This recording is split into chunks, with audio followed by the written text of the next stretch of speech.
जी नाजरीन, अज वेखदे पे हो तुसी पाक न्यूज़ पाकिस्तान की आवाज़ है।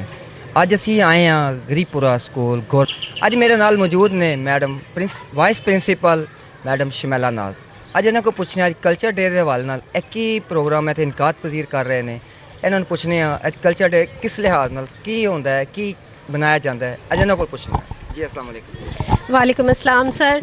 सब तो पहला तो मैं शुक्रिया अदा करना चाहवागी पाक न्यूज़ का कि जदों भी आवाज़ दी है इन्होंने एक लम्हा नहीं दी देर नहीं की है भी तो ये आ गए ने। इन्होंने हर मौके ते अपनी कवरेज दी है तो लोगों को दसिया है कि ये किन्ना बेलोस हो के ते एजुकेशन डिपार्टमेंट दे विच अपना काम कर रहे हैं तो तालीम नूं फैला रहे हैं।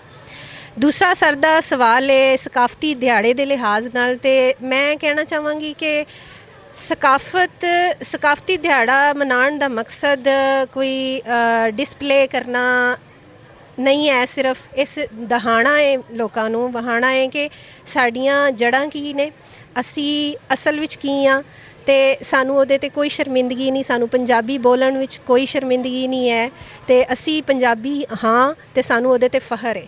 असी पूरी दुनिया नूं दस सकने हाँ कि असी पंजाबी हाँ ते पूरी दुनिया भी इस चीज़ नूं मनदी है। ते दुनिया दे विच मैं मुख्तलिफ मुल्कां दे विच गई हाँ ते लोग हमेशा अपनी सकाफत दे उत्ते फखर महसूस करते हैं। ते मैं एक मैसेज देना चाहवागी सारिਆਂ नूं, मेरा पैगाम है कि अपनी सकाफत दे उत्ते फखर करना सिखो।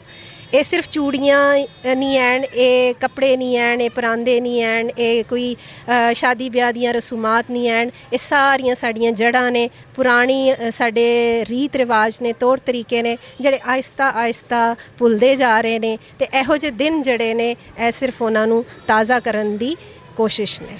ऐसी बड़ा प्यारा तो खूबसूरत मैसेज जो सानू madam Shamaila Naz vice principal government girls high secondary school गरीपुरे ने अपने मैसेज रिकॉर्ड कराया है। जी नाजरीन, ये नाल ही मैनू इजाज़त दियो। कैमरामैन असद दे नाल आजी जान, पाक न्यूज़ गुजरात। आप देख रहे हैं पाक न्यूज़, पाकिस्तान की आवाज़।